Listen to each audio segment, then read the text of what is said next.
తాకట్లో ఉన్న బంగారాన్ని విడిపించి ఆ రోజున మార్కెట్ ధర కట్టి మిగిలిన డబ్బును మీకు అందిస్తుంది కొమ్మూరి గోల్డ్.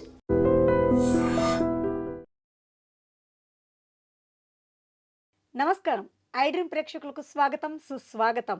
ద్వాదశ రాశుల్లో నవగ్రహ స్థితి ఈ మాసంలో ఏ విధంగా ఉంటుంది, అలాగే 2026వ సంవత్సరం మే నెలలో ఏ రాశి వారికి ఏం జరగబోతోంది, ఇలాంటి ఆసక్తికరమైన విషయాలు తెలియపరచడానికి మనతో పాటు ఉన్నారు శ్రీ జ్యోతిషరత్న జ్యోతిష్య చక్ర వైభవ నిపుణులు డాక్టర్ రాళ్లపల్లి రవికుమార్ గారు మనతో పాటు ఉన్నారు. వారితో మాట్లాడదాం.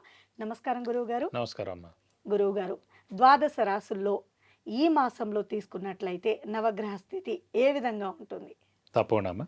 శరదిందు సమాకారే పరబ్రహ్మ స్వరూపిణి వాసరాపీఠ నిలయే సరస్వతి నమస్తుతే. ఐడ్రీమ్ ప్రేక్షకులకు నమస్కారం. మామూలుగా ఏంటంటే ద్వాదశ రాశుల్లో నవగ్రహాలు ఎక్కడ ఉన్నాయో తెలుసుకుంటాం.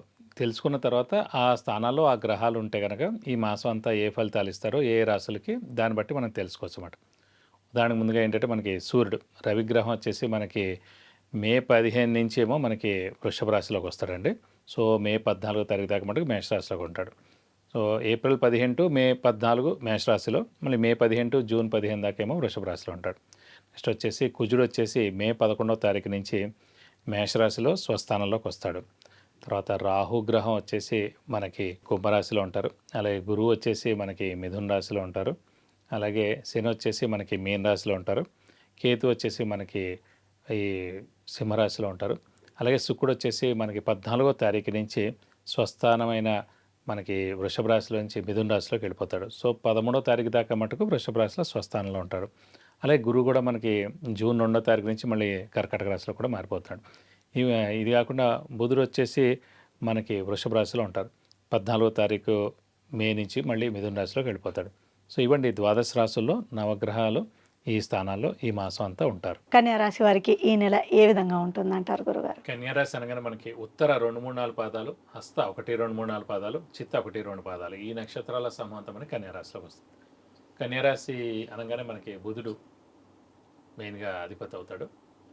సో బుధుడు క్రియేటివిటీ, ఇంటెలిజెన్స్, లాజిక్, తెలివితేటలు, జ్ఞాపశక్తి కారకుడు, నేచర్ కారకుడు, మెయిన్గా గ్రీన్ కలర్ కారకుడు. సో గ్రీన్ కలర్ అంటేనే నేచర్. సో అందుకే కన్యారాశి వారికి బై బర్త్ డిఎన్ఏలో వాళ్ళకి ఈ లౌక్యం కానీ తెలివితేటలు ఇవన్నీ కూడా వాళ్ళకి మమైకమైపోయి ఉంటారు. సో నేచర్తో మమైకమైపోయి ఉంటారు. సో మన నేచర్తో మమైకమైపోయినప్పుడు ఎలాంటి వాళ్ళతోనే ఎలా మాట్లాడాలి, మెయిన్గా అందరూ బాగా మాట్లాడగలరు, బాగా అందరూ తెలివైన వాళ్ళే ఉంటారు. లౌక్యంగా ఎవరైతే మాట్లాడగలిగారో వారు ఎక్కువగా సక్సెస్ అవుతూ ఉంటారు. కాబట్టి ఈ కన్యారాశి వారు కదా. ఇంకోటి కూడా మెయిన్గా ఇదివరకు కూడా చెప్పుకున్నాం, ఏ గ్రహానికైనా సరే ఉచ్చస్థానం వాళ్ళ ఆపోజిట్ హౌస్లోనే ఉంటుంది.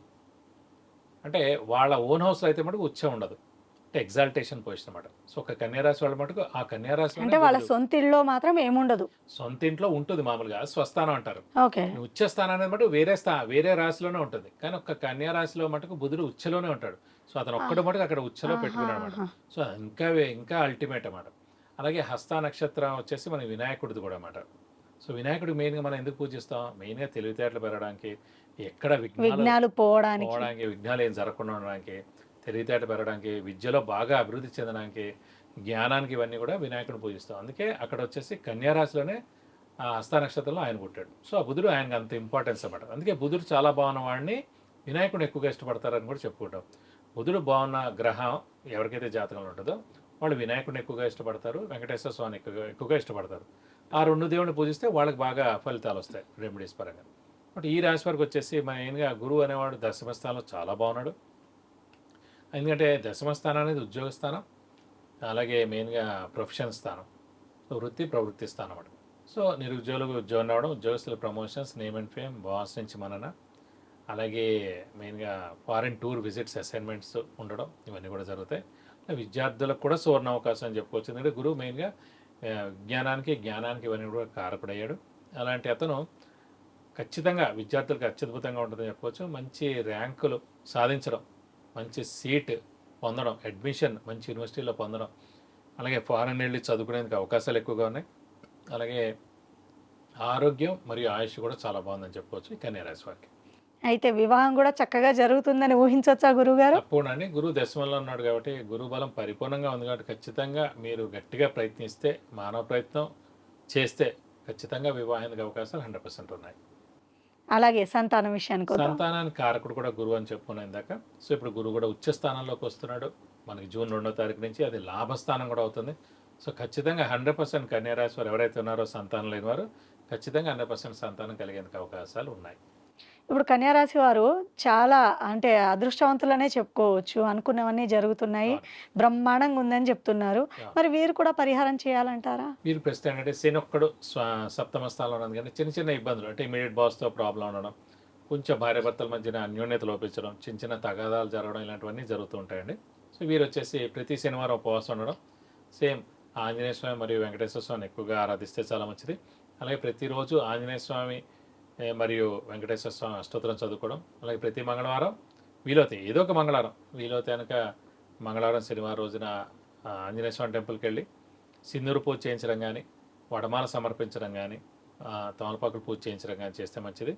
అలాగే వెంకటేశ్వర స్వామి టెంపుల్కి అయితే బుధవారం శనివారం రోజున వెళ్ళి అభిషేకంగా నచ్చని కానీ ఆయనకి చేస్తే కనుక మీకు అన్ని విధాలు మంచి చేకూరుతుంది.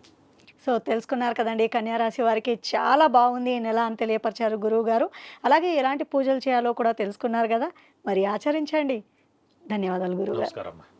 సో తెలుసుకున్నారు కదండి, మరి వివాహం, ఉద్యోగం, విద్య, గృహప్రవేశం, వాహనము, విదేశీ ప్రయాణము, ఇలా రకరకాల ఇబ్బందులతో బాధపడుతున్న వారు ఏం చేయాలా అని ఆలోచించకుండా వెంటనే కింద స్క్రోల్ అవుతున్న నెంబర్స్కి వాట్సాప్ ద్వారా లేదంటే కాల్ చేసి మీరు అపాయింట్మెంట్ తీసుకొని వీటి నుంచి బయటపడే మార్గాన్ని సులువుగా మీరు గురువుగారిని అడిగి తెలుసుకోవచ్చు. నమస్కారం. And for more videos, Please subscribe to iDream channel. Subscribe to iDream Media. Please subscribe to iDream. Please subscribe to iDream. Please subscribe iDream. And please subscribe to iDream. For more videos, subscribe to iDream. please like, share and subscribe to the channel. Congratulations, iDream. Subscribe to iDream. Subscribe to iDream.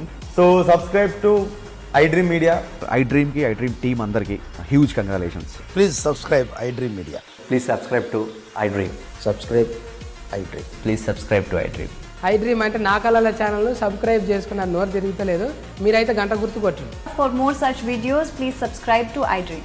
Subscribe to iDream. Please subscribe to iDream. Please subscribe iDream Media. Please do subscribe to iDream. Please subscribe to iDream Media. For best entertainment and information, please subscribe iDream. And don't forget to subscribe to iDream.